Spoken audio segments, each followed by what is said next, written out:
2 years later, however, in 1949, another alien is reported to have survived a saucer crash, and this being, known as EBE-1, was taken into custody and kept at a safe house.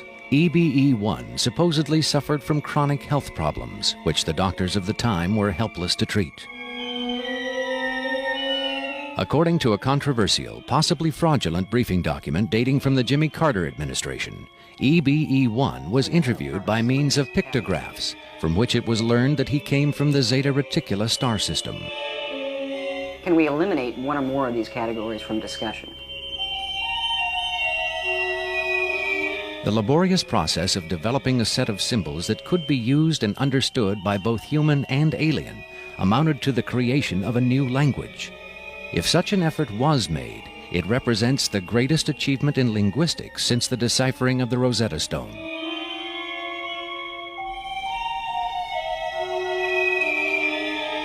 That such an achievement would be kept secret illustrates the hysterical paranoia of the time as the Cold War intensified under the threat of nuclear annihilation.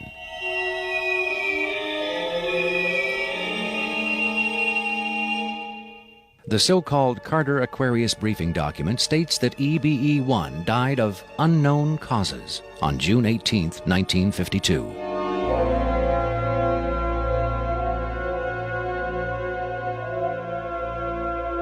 Skeptics who doubt the authenticity of the Carter-Aquarius document find it unbelievable that highly advanced alien beings would allow one of their own to die under the primitive medical care of a species that had barely begun to conquer its own diseases.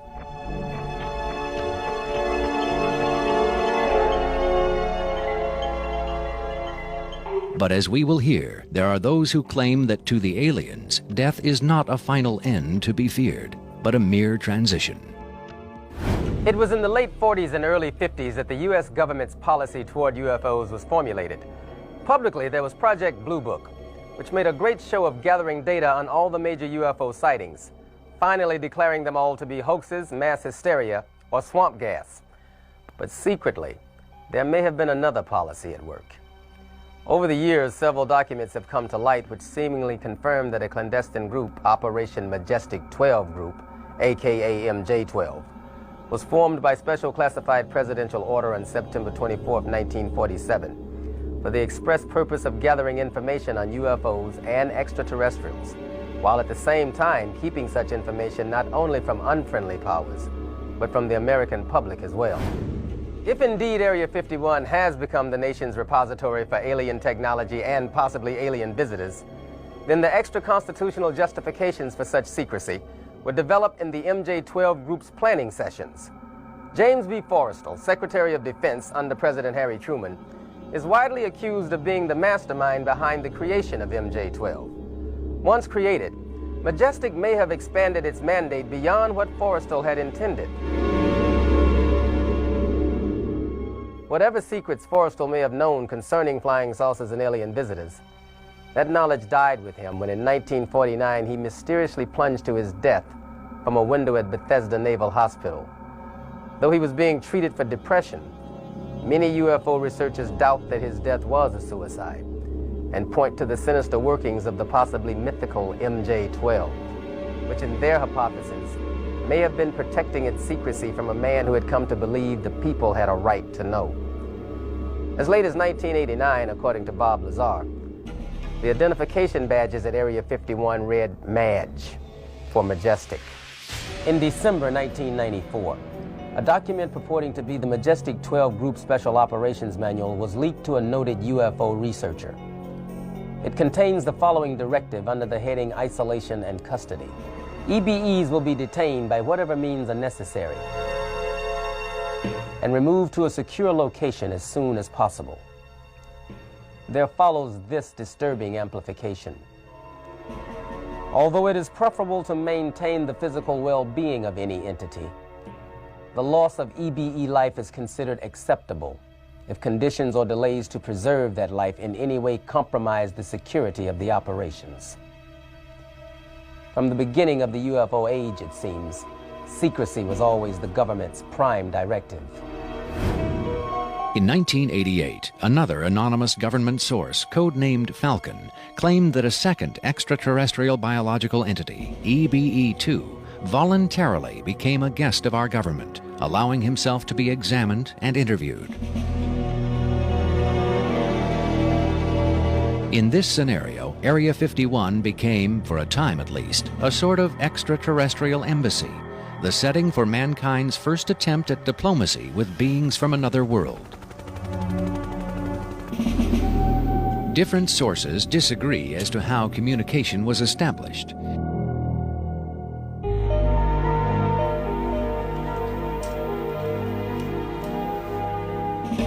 There is universal agreement that the EBEs are incapable or unwilling to speak human language. In addition to the pictographs used by EBE-1, it has been reported by Falcon that in the early 1950s, EBE-2 was fitted with some sort of artificial voice box, allowing him to speak words, and that he learned the English language very rapidly. Other sources doubt this story, however. By our kind, do you mean we Americans? What has been reported most persistently is that the aliens communicate via thought projection, or telepathy. Would have been tortured, made to give up their secrets, instead of questioned in this friendly manner. We cannot be forced to communicate. Has it been tried? Not by us. We speak to who's ever willing to listen. The idea of telepathic communication with alien beings carries with it the same doubts and controversy attached to telepathy itself. Do the practitioners of this ancient art really have the ability to read minds? Or are they crafty charlatans who simply tell the listener what he or she wants to hear? If the cynics are right, then the self-proclaimed telepaths recruited by the government in the 1950s were playing an astoundingly daring hoax by claiming to speak for the mute visitors from the stars. Defenders of telepathy call this notion preposterous and point to the long history of government-funded research into mind reading as proof that their science has merit. In the last 4 decades, there have been persistent, often contradictory rumors and even eyewitness accounts of other alien visitors meeting secretly with military or government officials. But what about today? The Tester Corporation has recently come out with a model kit of Gray, the extraterrestrial life form, and a scale model of the so-called sport model, the UFO Bob Lazar says he studied at Area 51. This UFO kit has quickly become one of the most successful model kits in the history of the company. If the military is, in fact, conducting tests of extraterrestrial spacecraft at Area 51, then where are the alien creators of these craft? In his first TV appearance under the pseudonym Dennis, Bob Lazar was asked if there are living aliens at Area 51. Clearly nervous, he evaded the question by saying, quote, "I really want to steer away from that right now," unquote. In subsequent interviews, however, he admitted catching a glimpse of 2 scientists talking to a strange short figure with long arms. He also reported seeing several documents that seemed to contain first-hand information on alien civilizations. Lazar is skeptical of a claim made by Falcon that a group of EBEs have been given complete control of a separate base within Dreamland. But he does admit having read a report of a tragic misunderstanding between military personnel and alien beings in the late 70s. Lazar states that it had to do with bullets the MPs were carrying, and that the bullets might explode, possibly due to a field the aliens had generated in that area. This encounter supposedly resulted in the deaths of all the humans involved by head wounds. But if there was ever a large-scale alien presence at Area 51, Lazar saw no evidence of it doing his work at S4 in the late 80s. Is it possible that the deadly misunderstanding of 10 years earlier brought human-alien cooperation to an end? In his September 21, 1987 speech to the UN General Assembly, President Reagan himself did little to dispel the notion that this deadly misunderstanding brought human-alien cooperation to an end. In our obsession with antagonisms of the moment, we often forget how much unites all the members of humanity. Perhaps we need some outside universal threat to make us recognize this common bound. I occasionally think how quickly our differences worldwide would vanish if we were facing an alien threat from outside this world. Are the inconsistencies between various tales coming out of Area 51 evidence that these stories are lies? Or are the discrepancies the result of an intentional campaign of disinformation designed to discredit any elements of truth that may be reaching the public? If so, how does Victor fit into the jigsaw puzzle of questionable witnesses to the alien presence at Area 51? Is he a hoaxer, a government dupe, or a frightened whistleblower with the hard evidence to back up his story? I made it very clear to Victor that his credibility was the entire issue here, and that everybody's going to think this is a hoax, and that how are they going to possibly verify this? What he said was, you can do anything you want in terms of verified, any type of due diligence. He will answer whatever questions put forward. We could do whatever type of checking. We could bring in experts. We could have the tape tested. We could, in fact, he encouraged all of these aspects. He just did not want his face and his real name revealed. At Coleman's insistence, Victor agreed reluctantly to appear on camera, but only in disguise, in shadow, and with his voice electronically altered. The questions were agreed upon in advance, but during the actual interview, the discussion occasionally deviated from Victor's approved questions.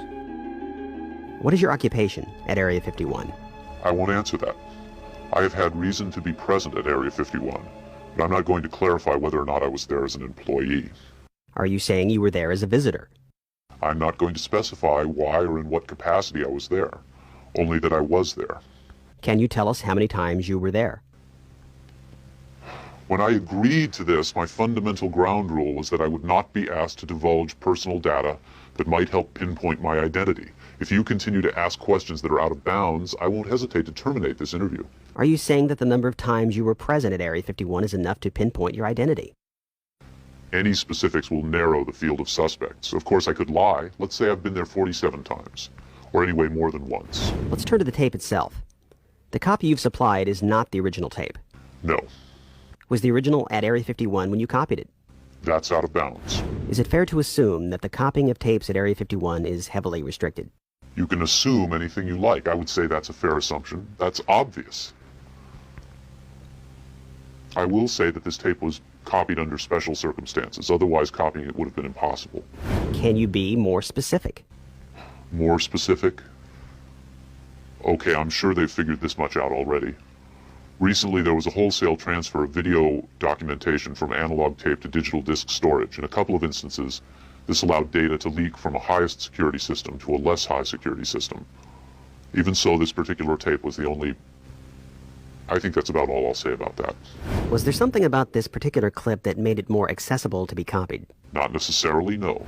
Was there something about the content that caused them to file it differently or give it special handling? This interview was terminated. The interview resumed only after a discussion of the ground rules. Have you personally seen the alien being that appears in the tape? Yes, I have, but I stress I was not necessarily present at the interview session that appears on the tape.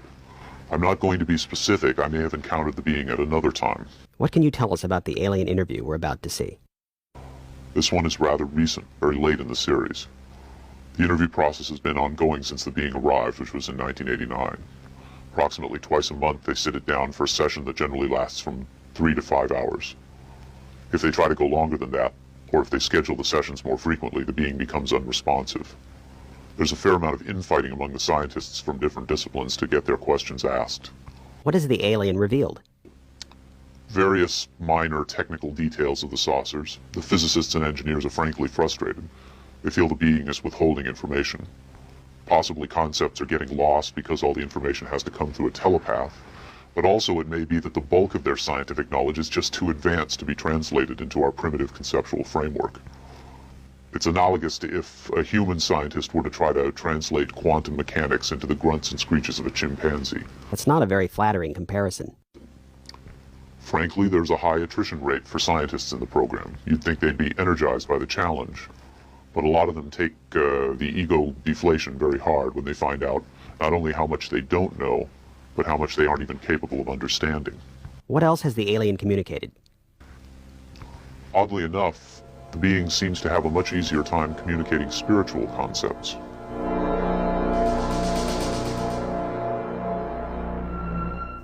The human body is a vehicle, a vessel. The vessel must be maintained to serve the spirit with maximum efficiency. But a broken vessel can be replaced. The human spirit, or the soul, can have many vessels. Is the process natural or technological? Both are one. Technology is a natural excrescence of humanity. Technology is a process the vessel uses to perfect itself. So this transference of the soul from vessel to vessel, did your kind create the mechanics of it, or is it a natural... Did it predate the intellectual creation? Before understanding must come acceptance. And it's not technological. Well, I think what he's trying to say is that the question is meaningless. The soul can travel from vessel to vessel. Reincarnation, transfiguration, whatever. It's real. What I'm getting at is, does he know how it's done? Victor uses the term vessels to refer to the alien's conception of the body as a disposable vehicle for the soul. The UFO cult known as Heaven's Gate used the term containers in a similar context. The mass suicide of the Heaven's Gate cultists illustrates the dark side of accepting such ideas at face value. Supply is not the original tape. Is the original at Area 51 when you copied it? That's how it sounds. Is it fair to assume that the copying of tapes in Area 51 is heavily restricted? You can assume anything you like. I would say that's a fair assumption. That's obvious. I will say that this tape was copied under special circumstances. Otherwise, copying it would have been impossible. Can you be more specific? More specific. Okay, I'm sure you figured this out all the way. Recently, there was a wholesale transfer of video documentation from analog tape to digital disk storage. In a couple of instances, this allowed data to leak from a high security system to a less high security system. Even so, this particular tape was the only. I think that's about all I'll say about that. Was there something about this particular clip that made it more accessible to be copied? Not necessarily, no. Was there something about the content that caused them to file it differently or give it special handling? This interview was terminated. The interview resumed only after a discussion of the ground rules. Have you personally seen the alien being that appears in the tape? Yes, I have, but as stressed, I was not necessarily present at the interview session that appears on the tape. I'm not going to be specific. I may have encountered the being at another time. What can you tell us about the alien interview we're about to see? This one is rather recent, very late in the series. The interview process has been ongoing since the being arrived, which was in 1989. Approximately twice a month, they sit it down for a session that generally lasts from 3 to 5 hours. If they try to go longer than that, or if they schedule sessions more frequently, the being becomes unresponsive. There's a fair amount of infighting among the scientists from different disciplines to get their questions asked. What does the alien reveal? Various minor technical details of the saucers. Physicists and engineers are frankly frustrated. They feel the being is withholding information. Possibly concepts are getting lost because all the information has to come through a telepath. But also, it may be that the bulk of their scientific knowledge is just too advanced to be translated into our primitive conceptual framework. It's analogous to if a human scientist were to try to translate quantum mechanics into the grunts and screeches of a chimpanzee. That's not a very flattering comparison. Frankly, there's a high attrition rate for scientists in the program. You'd think they'd be energized by the challenge, but a lot of them take the ego deflation very hard when they find out not only how much they don't know, but how much they aren't even capable of understanding. What else has the alien communicated? Oddly enough, the being seems to have a much easier time communicating spiritual concepts.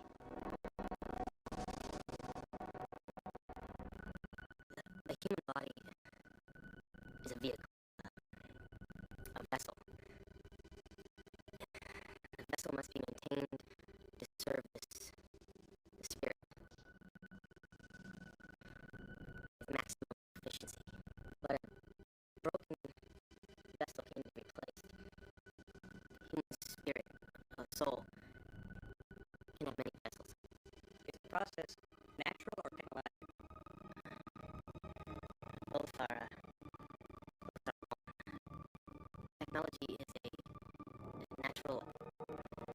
expresses of humanity.